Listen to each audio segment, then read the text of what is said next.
I love what's happening in Memphis. And Joan, I never in a million years thought that I would ever say that I love what's happening in Memphis. Never thought those words would leave your mouth. No, I didn't. The Memphis Safe Task Force announcing that it made 51 arrests in a 24-hour period last Thursday, the same day the Tennessee General Assembly passed legislation. Listen to this. This is the bigger story. Like arrests in Memphis, okay, well, it's Memphis. But this is a bigger story.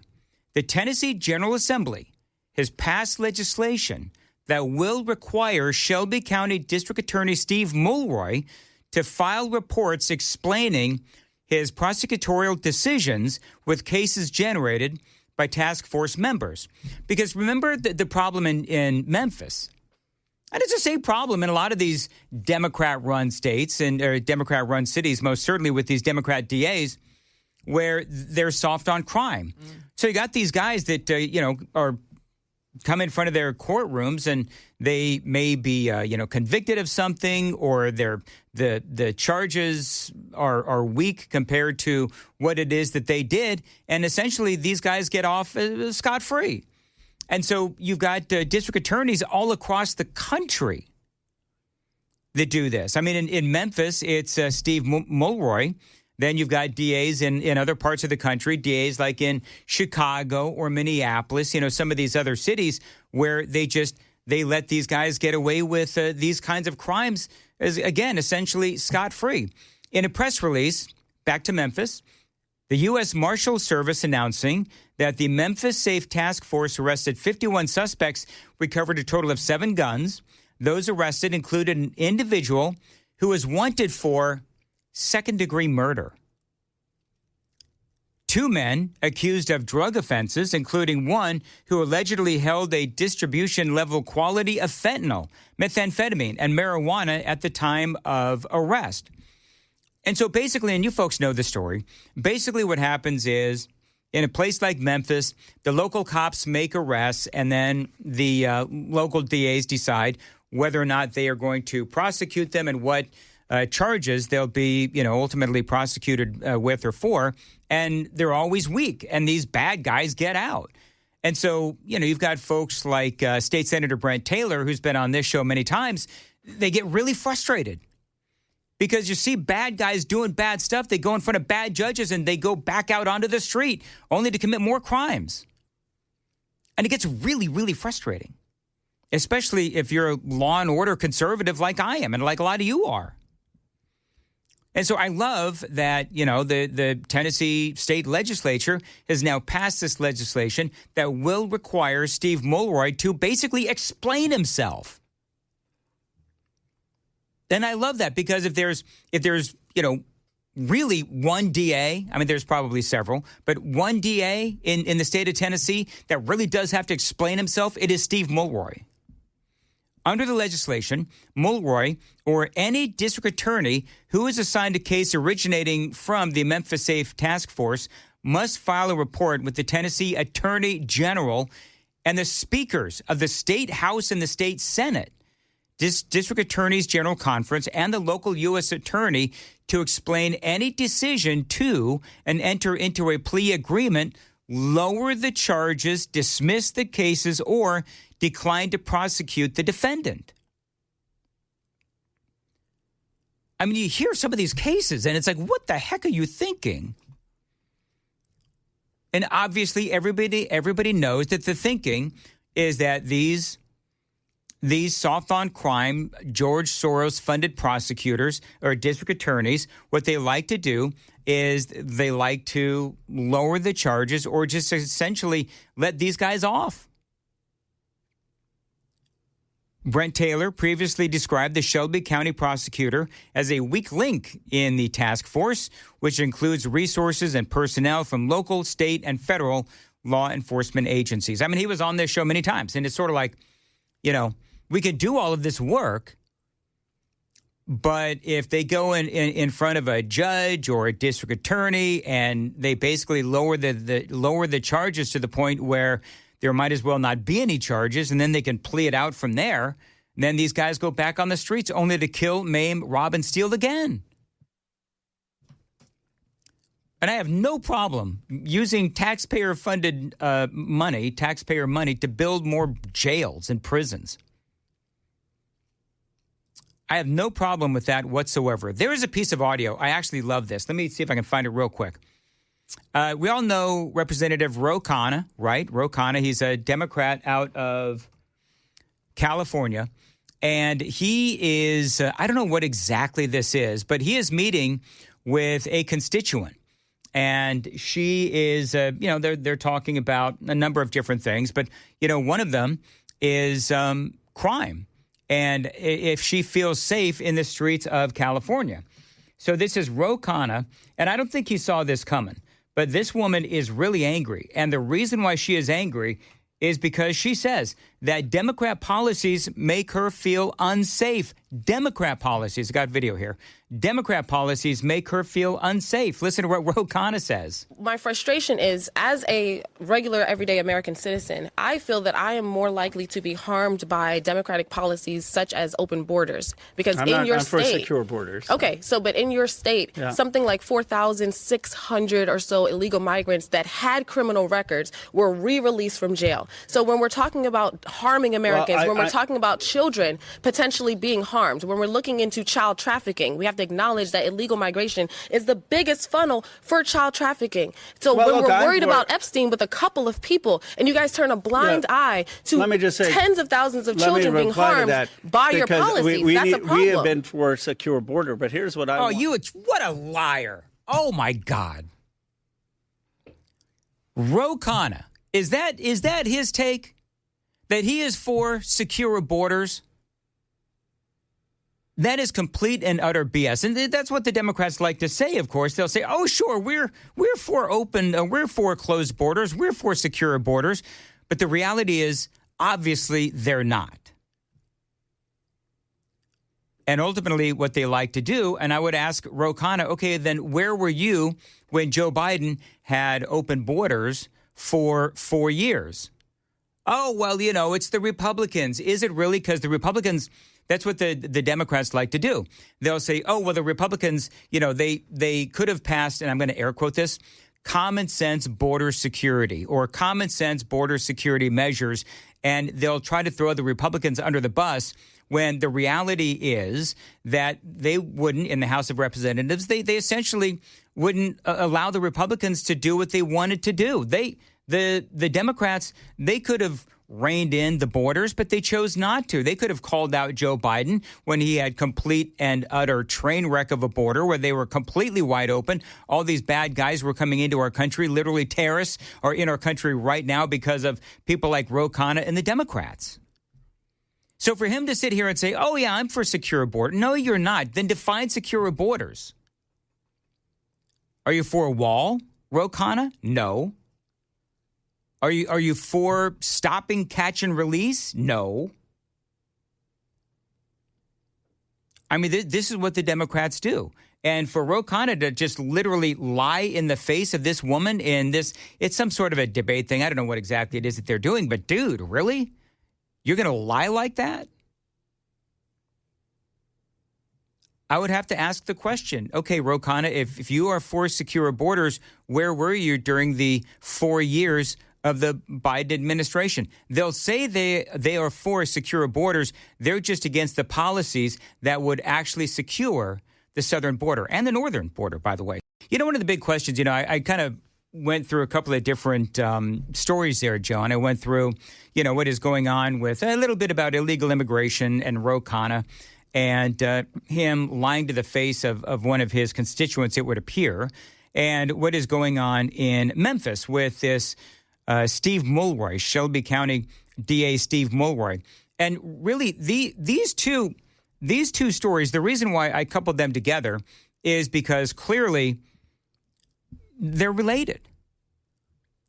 Because for me, when you look at the Democrats and you look at what is happening in the world today, and I know that we have the war in Iran, and I know that we have, gas prices that are high. I know that we have, the situation with, the picture that Donald Trump posted. I've got a thing on that I'm going to do. But, here's the thing. What is one of the government's primary sources? What is one of their primary responsibilities? It's to keep the American people safe. And I do understand that, via the Second Amendment, it is up to us to keep ourselves and our families safe as well. And I totally understand that, and I get that. But, when you allow so many people into our country, which is what the Democrats did, and which is what Joe Biden did, and we are still suffering the ramifications of that, and we have to force conservatives, Republicans in the Tennessee state legislature have to literally force Shelby County DA Steve Mulroy to actually do his job and put bad guys in prison and charge them accordingly so that they will end up in prison. We have to force that through legislation? And the frustrating thing about this is that we see the consequences of these district attorneys on these communities. And yet these communities still vote for the same party. And they see the consequences of this. And for whatever reason, they just continue to vote for the same party. They don't, in my opinion, they don't listen to reason because they are blind. Either one of two things is going on. Either they are completely blinded by either their Trump derangement syndrome or they're blinded by their partisanship. They can't imagine, their grandparents voted Democrat and their parents voted Democrat, so we're going to vote Democrat too. And Shelby County DA, Steve Mulroy, ultimately is a Democrat, right? So you have a situation where it is just they continue to watch their communities start to dissolve into crime and terrible schools and vandalism and all of these kinds of things. And they don't, I don't know if it's that they're just not very bright or what it is, but they refuse to see that there is another way. And so I applaud the Tennessee state legislature for trying to step in and, through the Memphis Safe Task Force, try to do whatever they can to make sure this Shelby County DA Steve Mulroy actually does his job. But the fact that we have to legislatively force him to do his job, I think is absolutely pathetic. And I know that there's going to be people, like Justin Pearson out there in Memphis running for Congress and some other people in Memphis that are going to, start decrying the racism of the state legislature.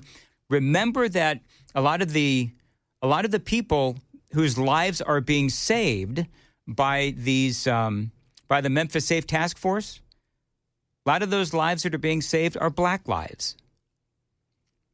All of these morons, all of these idiots, all of these people like a Justin Pearson and Justin Jones, all of these folks that are out there, doing their stupid chants, Black Lives Matter, Black Lives Matter. Open your eyes and look at the statistics, either in Washington, D.C. or Memphis or any other town where the crime rate is going down, the murder rate is going down. Well, whose lives do you believe is being saved, you morons? It's black lives. All you got to do is look at the statistics.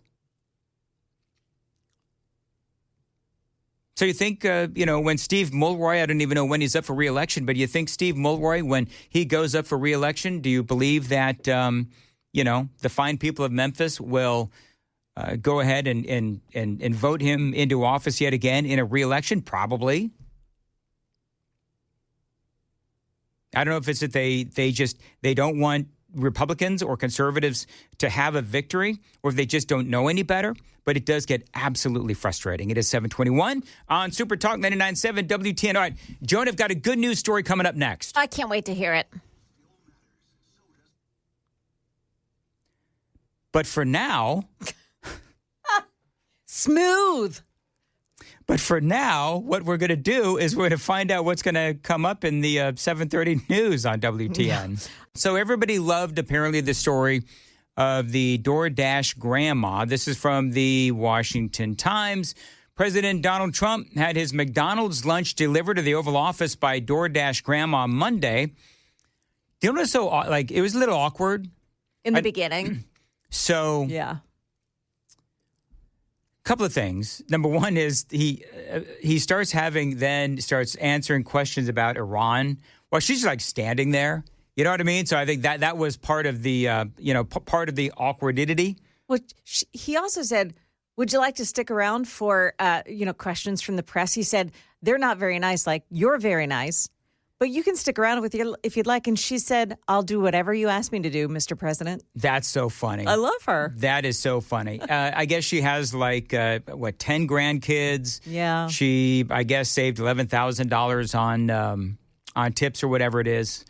I'm not clear if she made $11,000. Well, here's what she said. Go ahead.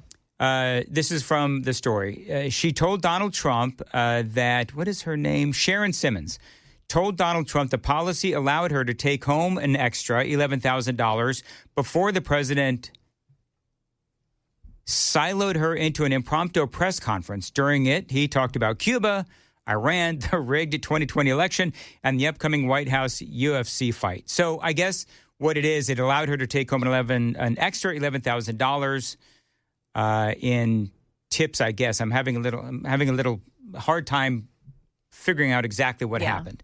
But here's the audio. Maybe we'll be able to figure out here. This is when she arrived at the White House with a couple of bags of McDonald's. Good. DoorDash is doing a good job. So the reason for this is the fact that I heard you picked up an extra $11,000 that you didn't think because the tax bill was so big, the refund was the biggest you've ever had. Is that a correct statement? It definitely was. Yeah, I saved over $11,000 by not having to claim. Was that surprising to you? There it is. It was very surprising. Very surprising. Great big beautiful bill. And that doesn't include overtime in your case. This is only just based on what we did in terms of every other aspect of the tax bill, right? Yes, sir. So it was $11,000 saving. Yes, sir. Isn't that incredible? And that's what it is. The tax cut, it's really, we call it the great big beautiful bill. We should call it the great big beautiful tax cut bill because it's tremendous amounts of money. And that's overtime. That's also on Social Security, as you know. Yes. And it's pretty amazing. Yes, it is. Well, you're really nice. Would you like to do a little news conference with me with these people? These are not the nicest people. They're not nice like you. You know that, right? I'll do whatever you ask me to do, sir. So she's like, get me out of here. I mean, no tax on tips is something special, right? It's very special. And that's one that really pertains to you more than anything else. Yes, sir. Yes. It's fantastic. It's such an honor to meet you. And I think you voted for me, do you think? Maybe. Yeah? Oh, my Lord. I heard you're a great supporter. We appreciate it. Thank you. There you go. DoorDash Grandma. She was just on Fox News, too. Yeah. And apparently, I didn't hear the whole thing, but apparently she spoke about getting some hate from both sides because people on the left hate her because she went to see the president, and people on the right are hating on her because he asked her if she has an opinion about men in women's locker rooms. And she said, "I'm not here to talk about that, Mr. President. I'm just here to bring you your McDonald's." Do we have that on? Is that I can grab that. If you can find that, I would love to hear that. I would love to hear that audio. So, I mean, only because I think that would be funny. Yeah. And, the president apparently gave her like a $100 tip. Yeah, but it required, one of the reporters said, "So, hey, does the White House tip good?" And President Trump said, "Oh, wait a minute." And he grabbed it out of his a $100 bill out of his pocket, and he said, "Here you go." And he said, "Thanks for reminding me." Oh, that is so funny. I was going to say, I don't know. I mean, most people, do you have any cash, Joan? Like, I don't even have cash anymore. Yeah, I don't really carry cash. Now, my husband always carries cash, and he's mad. He says, they're going to phase cash out of our society, and this is going to lead to, not being able to trade unless you believe in certain things. And I'm with him. I believe that. I just never go get cash. I have, this will surprise no one, but I have a really bad habit of losing my card. Like, there's a joke around the office where if Mandis goes down to the first floor vending machines, 9 times out of 10, I'm actually leaving my card in the vending machine. So the downstairs salespeople, I can count 4 times, at least 4 times, in the last probably 9, 10, 11 years that I have left my card in the vending machine downstairs. And it's just like an ongoing joke. And whenever I lose my card, it drives, both of my wives. It's driven them both crazy. And so I always do actually try to have cash just because I'm always losing my stupid cards. So I do actually tend to carry cash. But you're absolutely right. And, I don't think we should try to phase out cash because, look what Canada did to the truckers. Remember that whole thing? When they started absconding with their bank accounts because they were, and I forget exactly what the whole deal was, but they froze the truckers' bank accounts because they were clogging up the roads there in Canada. Well, I mean, I got to tell you, I don't want to have the government be able to freeze anything of mine, certainly not my bank account. So, I'm with you, Joan. I don't think we should phase out cash. I think the cash is obviously something that we need to be able to have, specifically for things like emergencies. All right, it is almost 7:45, Super Talk 99.7 WTN. And let's see here. Sally says, no tax on tips, no tax on overtime. It's all very special until 2028 when it expires because Congress isn't doing anything in their positions. And you are actually correct there. Let's see here. I'm laughing because people are talking about no tax on tips. They're talking about losing their cards. Earned income credit happened. Yes, $52.94. You're right. All right, 615-737-9986. Joan, somebody's laughing at me because apparently I said both of my wives. I meant my first wife and now my second wife. Both have been irritated because of the fact that I have this tendency to lose my bank card. I'm still trying to find this part. Most people can only handle one wife at a time. Most people. I sure. And there's all those people out in Utah. Wow. Yeah, sorry. Yes. My wife will tell you she's having a hard enough time dealing with one husband, which is me, and not for any other reason other than I can be a handful with my losing of my cards, not putting my laundry away, forgetting to take out the trash on trash day. Joan, how much time have you got? Anyway, moving right along. The other thing the president did is he did talk about the controversial post that he made of him healing a sick man like, Jesus Christ and whatever you want to say, God, Jesus Christ. I've seen people make the comparison to both. So for people that are unaware of the controversy, I have put it on the Super Talk TV. I found it. Finally. You found the audio? All right, go ahead real quick. This is President Trump asking the DoorDash lady to make a comment on politics. They can't get elected with their policy. So their policy is no good. They want to have, open borders. They want to have men playing in women's sport. Do you think that men should play in women's sports? I really don't have an opinion on that. You don't? I'll bet you do. No, I'm here about pizza. No tax on tips. Yeah. Okay. That was it. That was awkward. It was. In the very beginning, he said, as he greets her, she opens the door and she says, President, I have your McDonald's? Your McDonald's delivery for you. And he takes it out of her hands and he says, this isn't really awkward, is it? He said that? Yeah. Oh, that is so funny. Yeah. You know what? It's kind of funny. You could actually tell that he felt a little awkward. Yeah. Yeah. It was just kind of a weird, obviously they wanted to set it up. Right. And make it look cute. Well, I think it actually was good form that he held the bags the entire time and didn't have her doing it, let her have her room to speak. Mm-hmm. Yeah. Yeah, he wouldn't help her out on the, on the men and girls restrooms or sports teams or anything like that, which I do find that funny. I don't know why I find that funny, but I do. Okay, so the president took down the controversial post regarding him being, God or Jesus, people calling it blasphemous and the whole thing. We talked about this incessantly yesterday, so I'm not going to talk too much about it. The president, though, did admit that, he did take it down. One of the things that I didn't like was that the president actually got into a little bit of a tiff with Riley Gaines. Now, Riley Gaines has been a big-time Donald Trump supporter, Middle Tennessee's own Riley Gaines. Now, she saw the photo. She said this on X. And by the way, again, the photo's on Super Talk TV, the picture. She said, why? Seriously, I cannot understand why President Trump would post this. Does he actually think this? Either way, two things are true. A little humility would serve him well. And number two, God shall not be mocked. Now, I totally understand what Riley Gaines is saying there. I'm right there with her. And I said my piece on this yesterday. There's a lot of other things the president should be worried about. Posting this was just what you would call an unforced error. So supposedly Trump said, and I cannot find the audio on this, but I've seen it many different places now. Supposedly Donald Trump said that he didn't pull the post down because of Riley Gaines or others, but he also actually said that he was not a big fan of Riley Gaines.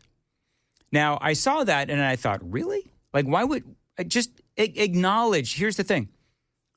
Acknowledge that because what he said was, I thought that the picture was AI generated, and he thought that it was, him as a doctor healing folks. That's what he said. Which, I don't know. Joan, do you believe that? Like, I don't know if I believe. I guess no. I am calling the president a liar. I don't know. But I don't see how you look at that and you think that that's a doctor in that picture. No. You don't think it's a doctor? No, it's not obvious a doctor. What that is. Stop. I'm mad that he did that. I mean, that's it's obvious that he's trying to deflect. He should have just taken that criticism and said, all right, maybe that's in bad taste. Devil's advocate. Every once in a while, here's what you say. If you're President Trump, every once in a while, I've done this. I post something, I say something, and I was out over my skis, and I shanked it. So I pulled it down. And that's it. That's all you got to do. See, I think he sees it as he's healing the nation. Yeah, that's what people are saying, that people say it. That's why we talked yesterday about how, is this Uncle Sam? But it doesn't look like Uncle Sam to me. But that's what a lot of people are saying, that he was healing the nation. Whatever. I can see that line of thinking, but I just think it's silly. Can I just offer you a zoom out perspective, though? What's that? So here we are having a discussion, Riley Gaines participating in a discussion about how we think this might be mocking our Lord and Savior. But no one's dead. No one's been threatened to be killed, right? But if this had been Muhammad... Sure. Look out. Oh, yeah. Yep. You're right. Let's see here. Yeah, people said that Republicans were pearl clutching. I don't know if they were pearl clutching. I didn't see, like, for example, Chris and I talking about this yesterday. I didn't see that as pearl clutching or being panicans. I would say that it's becoming frustrated with a president that doesn't know how to read a room and his priorities not in order. That's kind of how I saw it. But, for me, I was actually more offended, to be perfectly honest. I was more offended and irritated and upset with the president saying that he was not a fan of Riley Gaines than the posting of the original picture. Because I think that Riley Gaines is an amazing person, and she has been in the fight with Donald Trump for a long time. This is part of that conversation yesterday. Donald Trump, and he is standing next to the DoorDash Grandma. Mr. President, did you post that picture of yourself depicted as Jesus Christ? Well, it wasn't depicted. It was me. I did post it, and I thought it was me as the doctor, and had to do with Red Cross as a Red Cross worker there, which we support. And only the fake news could come up with that one. So I just heard about it, and I said, how did they come up with that? It's supposed to be me as a doctor making people better, and I do make people better. I make people a lot better. As an example. All right, so that is President Trump. That's what he said. And, just like I think that their president has other priorities, I think we've got other priorities as well. I will tell you, I thought that it was an unforced error, and he's got a lot of other things to do. He did, by the way, take it down. To his credit, he took it down, obviously not before the damage was done. Another thing people have said is that he didn't actually create the picture, and I do get that, but he did choose to post it. Also, I will say that the all of this is in the midst of this battle that he's got going on with the Pope. Now, I thought it was wrong of him to post the picture, but I'm on his side when it comes to the Pope. Like, I am absolutely on his side. Do you know what bugs me about the Pope and what bothers me about this whole thing? And I'm not going to get into a whole thing about it, but there has been an update on the story. Is that there are some people that will say things and enter into the realm of public debate, as the Pope did, and then act all upset that people are pushing back. It's like, what? Who, me? The Pope? Why am I getting pushback from the president? Well, you're getting pushback from the president because you were questioning his decisions, which, by the way, is his right.